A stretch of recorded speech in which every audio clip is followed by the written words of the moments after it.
Hello everyone, how are you all? I am Alok and today we are going to start chapter 4 of your geography section, the atmosphere. हम जानते हैं कि अर्थ चारों ओर से air की एक थिन लेयर से कवर है जिसमें लाइफ सपोर्टिंग गैसेज जैसे oxygen, nitrogen, carbon dioxide, dust and water vapour contain है। इस लेयर को हम एटमॉस्फेयर कहते हैं। बायोस्फेरिक इकोसिस्टम के लिए एटमॉस्फेयर एक इम्पॉर्टेंट कंपोनेंट है जिसकी वजह से अर्थ पे लाइफ है। इससे हम ज़रूरी गैसेस जो लाइफ के लिए ज़रूरी हैं वो मिलती हैं। साथ में हमें सन की डायरेक्ट रेज जिन्हें अल्ट्रावायलेट रेज भी कहा जाता है उससे भी प्रोटेक्ट करता है। ये एटमॉस्फेयर अर्थ को ज़्यादा कूल होने से या ज़्यादा हॉट होने से भी बचाता है, मतलब कि ये टोटल बैलेंस रखता है। Now we see the component of atmosphere. तो सबसे पहला जो कंपोनेंट है वो नाइट्रोजन। ये एक इम्पॉर्टेंट गैस है जो कि अबाउट 78% वॉल्यूम कवर करती है। ये लिविंग ऑर्गेनिज्म की ग्रोथ में हेल्प करती है। ह्यूमन एंड एनिमल्स जो हैं वो इसे डायरेक्ट एयर के थ्रू लेते हैं, जबकि प्लांट इसे बैक्टीरिया और प्लांट की रूट्स के थ्रू लेते हैं। सेकंड जो कंपोनेंट है वो है ऑक्सीजन। ये एक और बहुत इंपॉर्टेंट गैस है। ह्यूमन एंड एनिमल्स इसे एयर के थ्रू लेते हैं जो कि प्लांट फोटोसिंथेसिस के थ्रू प्रोड्यूस करते हैं। इसलिए हम बोलते हैं कि प्लांट्स बहुत ज़रूरी हैं क्योंकि प्लांट्स ही इसे प्रोड्यूस करते हैं। ये एक हैवी गैस है जो कि एटमॉस्फेयर की लोअर लेयर में पाई जाती है। इसके बाद हम बात करते हैं कार्बन डाइऑक्साइड की। तो कार्बन डाइऑक्साइड का वॉल्यूम ओनली 0.03% है। ये गैस ग्रीन हाउस इफेक्ट के लिए रिस्पॉन्सिबल है। जब किसी सब्सटेंस को बर्न किया जाता है तब CO2 रिलीज होती है जो प्लांट्स फूड मेकिंग के लिए यूज़ करते हैं। आज के टाइम में CO2 के बढ़ने से अर्थ की जो वेदर है और क्लाइमेट है उसमें चेंजेस आ रहे हैं जो कि काफ़ी डेंजर है। फोर्थ कंपोनेंट है वाटर वेपर। वेपर मीन्स भाप। ये एटमॉस्फेयर में 0 to 5% तक होती है। ये प्रेसिपिटेशन के लिए बहुत इंपॉर्टेंट है, जैसे क्लाउड्स बनाना, फॉग, ड्यू, रेनफॉल एक्सेट्रा। ये सब वाटर वेपर की वजह से ही होते हैं। Now the structure of atmosphere. इसमें सबसे पहले हम बात करेंगे ट्रोपोस्फेयर की। ये एटमॉस्फेयर की सबसे नीचे की लेयर होती है। ये सबसे इम्पॉर्टेंट है क्योंकि मौसम में जो भी चेंजेस होते हैं जैसे ठंड पड़ना, बारिश होना, इसी लेयर के थ्रू होते हैं।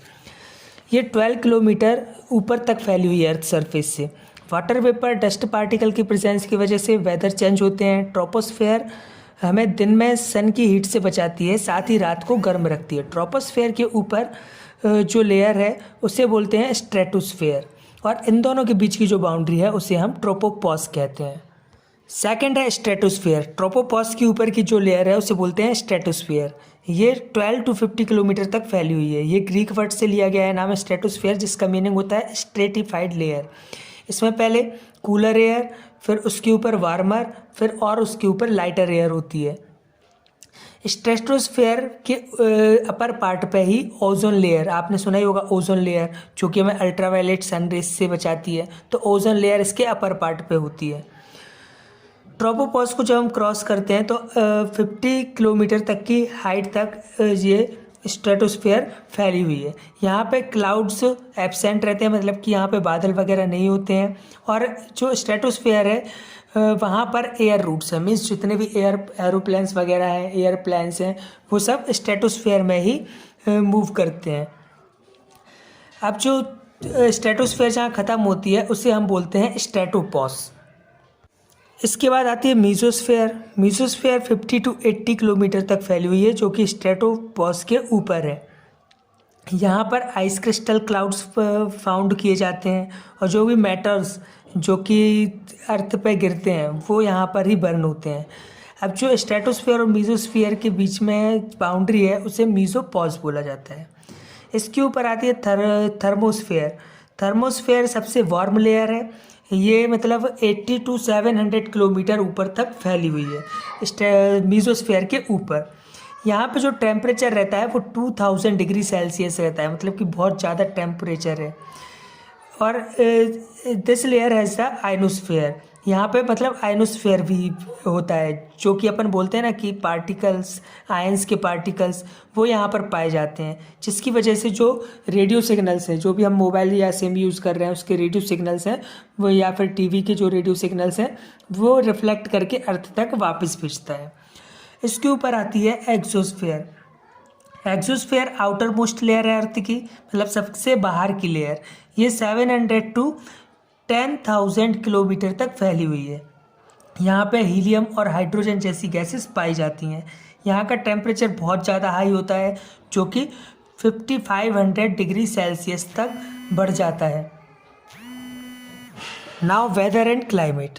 तो वेदर और क्लाइमेट बहुत ही इम्पॉर्टेंट रोल प्ले करते हैं हमारी लाइफ में। अब जैसे हम बात करें वेदर की, तो वेदर एक एटमॉस्फेरिक कंडीशन है जो कि शॉर्ट पीरियड ऑफ टाइम के लिए रहती है। जैसे कि हम बात करें बारिश हो रही है 3 महीने की, तो ये शॉर्ट पीरियड है, ठीक है, इसे हम वेदर बोलेंगे। 3 महीने के लिए ठंड पड़ रही है तो एक शॉर्ट पीरियड है, इसे हम वेदर बोलेंगे।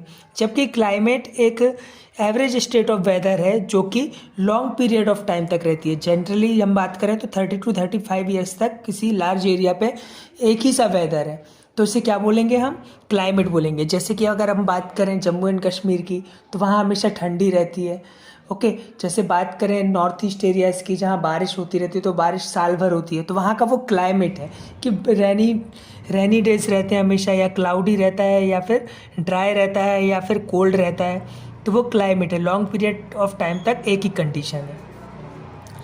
अब हम बात करेंगे टेम्परेचर की। तो जो एयर की हॉटनेस है और कोल्डनेस है उसे हम टेम्परेचर बोलते हैं, ओके।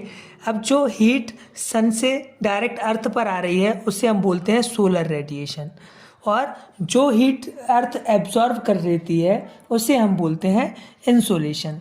अब इसके अलावा और भी चीज़ें हैं, जैसे कि हम बात करें कि सोलर रेडिएशन जब अर्थ पे आती हैं, ठीक है, फिर अर्थ सरफेस को गर्म कर देती है, ओके।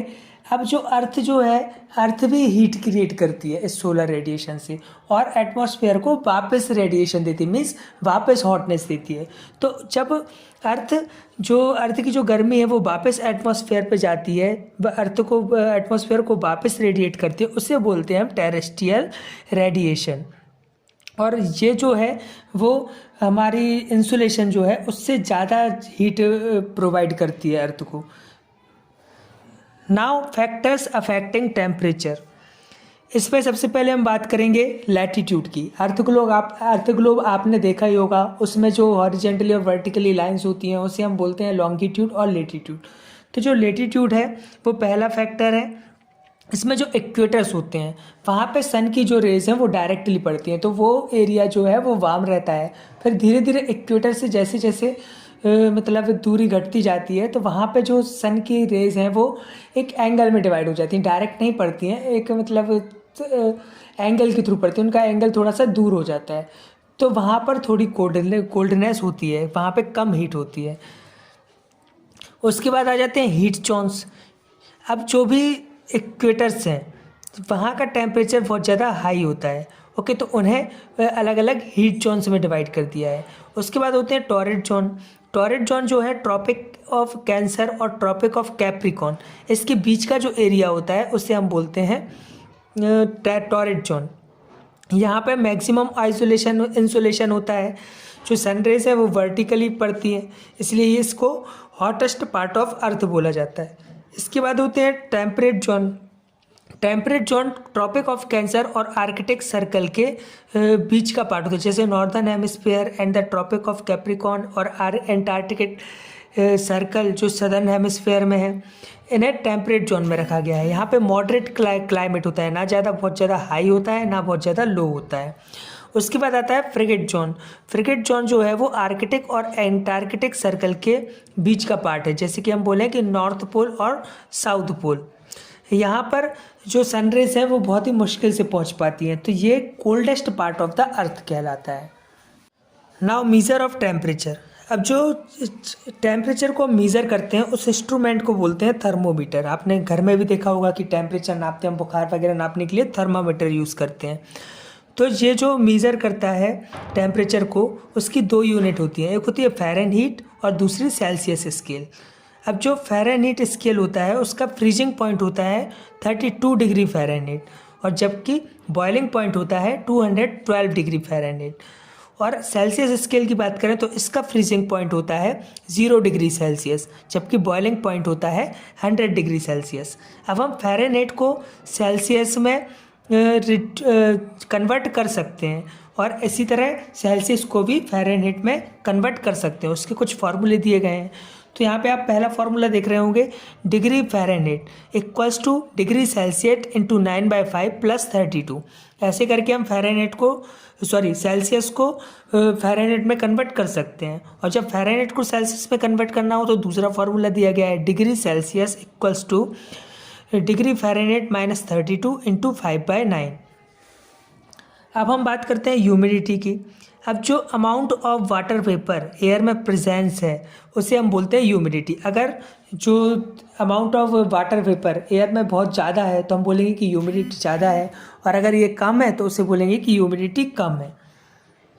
ह्यूमिडिटी 2 टाइप्स की होती है, absolute humidity and relative humidity. Absolute humidity means actual water का अमाउंट जो है एयर में उसे एब्सोल्यूट ह्यूमिडिटी बोलते हैं। इसमें वाटर वेपर को ग्राम में कैलकुलेट करते हैं कि पर क्यूबिक मीटर में कितने ग्राम वाटर वेपर है। अब बात करते हैं रिलेटिव ह्यूमिडिटी की। तो ये रेशियो होता है amount of water in volume of air and maximum amount of water जो कंडेंसेशन के बिना एयर में रह सकता है। इसको एग्जाम्पल के थ्रू समझते हैं। जैसे हम बोलें कि 100% ह्यूमिडिटी है, इसका मतलब क्या है कि वाटर वेपर अब वाटर में चेंज हो गया है और बारिश का कारण बनेगा, इसलिए बारिश के मौसम में 100% ह्यूमिडिटी होती है। अब हम बात करते हैं कंडेंसेशन एंड प्रेसिपिटेशन की। तो जब वाटर वेपर वाटर में कन्वर्ट होती है उसे कंडेंसेशन कहते हैं। इसी प्रोसेस से जो क्लाउड है वो फॉर्म होते हैं, और जब क्लाउड वाटर के फॉर्म में अर्थ सरफेस पे आते हैं, मींस जब बारिश होती है, रेनफॉल होती है, उस प्रोसेस को हम प्रेसिपिटेशन कहते हैं। अब हम बात करें रेनफॉल की, तो रेनफॉल 3 टाइप्स की होती है, कन्वेक्शनल रेनफॉल, ओरोग्राफिक रेनफॉल और साइक्लोन रेनफॉल। कन्वेक्शनल रेनफॉल जो होती है उसमें क्या होता है कि जो हमारी अर्थ सरफेस है वो हॉट होती है, तो वहाँ की जो एयर है वो गर्म होने के बाद ऊपर जाती है। जब ऊपर जाती है ये ऊपर वाली लेयर में, तो वहाँ जाके ये कूल हो जाती है और क्लाउड फॉर्म करती है, और उसकी वजह से बारिश होती है। ये जनरली जो हॉट रीजन्स होते हैं वहाँ पे रेनफॉल करती है। अब बात करें ओरोग्राफिक रेनफॉल की, तो ओरोग्राफिक रेनफॉल में क्या होता है कि ये जो माउंटेन स्लोप्स हैं वहाँ पर जो नीचे की एयर अपर पार्ट में आकर कूल डाउन होती है, उसकी वजह से ये क्लाउड फॉर्म करती है। तो इससे क्या होता है कि माउंटेन के एक साइड बारिश होती है जिसे हम विंडवार्ड साइड बोलते हैं, और जबकि दूसरी साइड जो है वो ड्राई रह जाती है जिसे हम लीवार्ड साइड बोलते हैं। इसे रिलीफ रेनफॉल भी बोला जाता है। जो ओरोग्राफिक रेनफॉल है उसे रिलीफ रेनफॉल भी बोलते हैं। उसके बाद साइक्लोनिक रेन। साइक्लोन आपने सुना ही होगा, तूफान को बोलते हैं। तो क्या होता है कि जब साइक्लोन आते हैं तो उसके साथ जो वार्म एयर है वो कूल एयर के कांटेक्ट में आती है, देन फिर जो कंडेंसेशन प्रोसेस है वो होती है, उसकी वजह से प्रेसिपिटेशन होता है। इसे ही हम साइक्लोनिक रेनफॉल बोलते हैं, और कई बार इसे फ्रंटल रेनफॉल भी बोला जाता है। अब हम बात करेंगे एयर प्रेशर की। एयर प्रेशर का मतलब है कि weight of air on earth surface, मतलब अर्थ के सरफेस पे जो एयर का वेट है उसे हम एयर प्रेशर बोलते हैं। अब अगर अपन एयर की बात करें तो आप देखते हैं कि बॉडी के अंदर भी एयर है, हमारी जो सांस ले रहे हैं हम, और बाहर भी एयर को हम फील करते हैं। तो उसका एक्चुअल अमाउंट कितना है ये हम एयर प्रेशर में देखते हैं। अगर हम बात करें एटमॉस्फेरिक प्रेशर की, तो ये सी लेवल पर मैक्सिमम होता है। यह है अप्रॉक्स 1013 मिलीबार। अब जो हम यूनिट यूज़ करते हैं जो एयर प्रेशर है उसको कैलकुलेट करने के लिए वो होता है मिलीबार, और जिस मीटर से मतलब जिस इंस्ट्रूमेंट से हम इसको मतलब कैलकुलेट करते हैं कि कितना जो एयर प्रेशर कितने वॉल्यूम में है, तो उस इंस्ट्रूमेंट को हम बोलते हैं बैरोमीटर। अब हम बात करेंगे विंड्स की। तो विंड सभी जानते होंगे कि जो मतलब हवाएं चल रही हैं, है ना, हाई प्रेशर में विद फोर्स, उसको हम विंड बोलते हैं। विंड के 2 एलिमेंट्स होते हैं, डायरेक्शन और स्पीड। मीन्स किस डायरेक्शन में ये फ्लो कर रही है ना, और साथ में इसकी स्पीड कितनी है। मान लो कि इसकी स्पीड 100 किलोमीटर है, 120 किलोमीटर पर आवर है, तो ये इसकी स्पीड है। और इसको नापने के लिए हम जो इंस्ट्रूमेंट यूज़ करते हैं उसे बोलते हैं हम एनेमोमीटर। आपने देखा होगा, ये जैसे पिक है, इसमें एनेमोमीटर लगा हुआ है, जो कि विंड चलेगी तो ये साथ में घूमेगा, साथ में किस ओर विंड चल रही है उस तरफ ये डायरेक्शन दे देगा कि इस तरफ जो है विंड वो मूव कर रही है। अब हम बात करेंगे टाइप्स ऑफ विंड की। तो सबसे पहले आती है प्लैनेटरी विंड्स। प्लैनेटरी विंड्स को हम परमानेंट विंड्स भी बोलते हैं। ये कंटिन्यूसली चलती रहती हैं, ये अभी कभी अपना डायरेक्शन भी चेंज नहीं करती हैं, एक ही डायरेक्शन में चलती हैं। जब नीचे की वार्म एयर ऊपर जाती है फिर वो क्लाउड फॉर्म करती है, फिर उसके बाद एयर कूल होती है, फिर अपना डायरेक्शन चेंज करती है, फिर वापस अर्थ सरफेस पे आती है। तो इस तरीके से ये राउंड राउंड चलती रहती है। उसके बाद सेकंड टाइप होता है लोकल विंड।